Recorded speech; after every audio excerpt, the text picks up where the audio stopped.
Patrick कभी भी homework नहीं करता था। बहुत उबाने वाला, नीरस काम है, वो कहा करता था। वो बेसबॉल तथा बास्केटबॉल खेला करता था और पढ़ने की बजाय वीडियो गेम का आनंद लेता रहता था। उसके शिक्षकों ने उसे बोला, पैट्रिक, अपना होमवर्क पूरा करते रहो, अन्यथा तुम कुछ भी सीख नहीं पाओगे। और यह सच है कि कभी कभी उसे लगता था कि वो निरा अज्ञानी या मूढ़ है, पर वो कुछ भी करने में असमर्थ था। उसे तो होमवर्क से नफरत थी। फिर एक दिन उसने अपनी बिल्ली को एक छोटी सी गुड़िया से खेलते पाया। उसने गुड़िया छीन ली। वो ये देखकर हैरान रह गया कि यह गुड़िया नहीं वरन एक छोटे कद का बौना व्यक्ति है। उस बौने ने एक छोटी ऊनी कमीज तथा पुराने फैशन की छोटी पतलून पहन रखी थी, तथा उसके सर पर एक ऊंचा लंबा सा हेड था जैसा जादूगरनी पहने रहती है। वो चीखकर बोला, मुझे बचा लो, मुझे इस बिल्ली के हवाले मत कर देना। इसके बदले में मैं तुम्हारी भी एक मांग पूरी कर दूंगा, मेरा वादा रहा। पैट्रिक को अपनी खुशकिस्मती पर विश्वास नहीं हो पाया। अब तो उसके पास अपनी समस्याओं का हल सुलभ हो गया था। इसलिए वो बोला, तुम्हें मेरा सारा होमवर्क इस सत्र के अंत तक अर्थात 35 दिनों तक करना होगा। यदि तुम ये काम अच्छी तरह कर दोगे तो मुझे ए ग्रेड भी मिल सकता है। बौने का चेहरा टोकरी में पड़े झाड़न की भांति सिकुड़न युक्त हो गया। उसने अपनी टांगें फटकारी तथा अपनी मुठियां भींच ली। उसने मुंह बनाया तथा अपने होंठों को क्रोध और अरुचि से सिकोड़ा।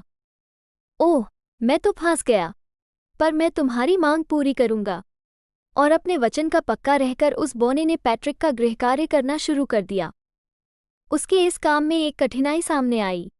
उसे सदा समझ में नहीं आता था कि क्या काम किस प्रकार करे। उसे मदद की जरूरत होती थी।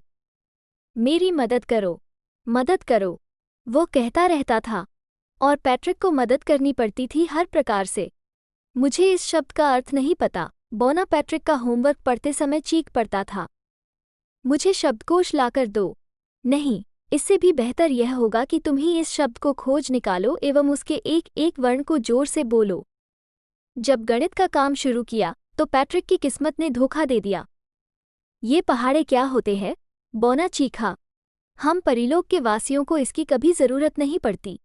और ये जोड़, घटाना, भाग तथा बटे, यहाँ मेरी बगल में बैठ जाओ और तुम्हें मुझे गाइड करना ही होगा। परिलोक वासियों को मानव इतिहास की कोई जानकारी नहीं होती, उनके लिए ये सब एक रहस्य है। इसलिए बौना, जो पहले ही चीख पुकार करता रहता था, अब और ऊंचे स्वर में बोला, पुस्तकालय जाओ, मुझे पुस्तकों की जरूरत है और तुम उन्हें पढ़ने में भी मेरी मदद कर सकते हो। वास्तव में हर दिन तथा अनेक प्रकार से वो बौना तंग करता रहा। पैट्रिक को पहले की अपेक्षा कहीं अधिक मेहनत करनी पड़ रही थी। वो रातों को देर तक जागा रहता था। उसे इतनी अधिक थकावट पहले कभी नहीं हुई थी। जब वो स्कूल जाता तो उसकी आंखें सूजी हुई तथा धुंधली होती थी।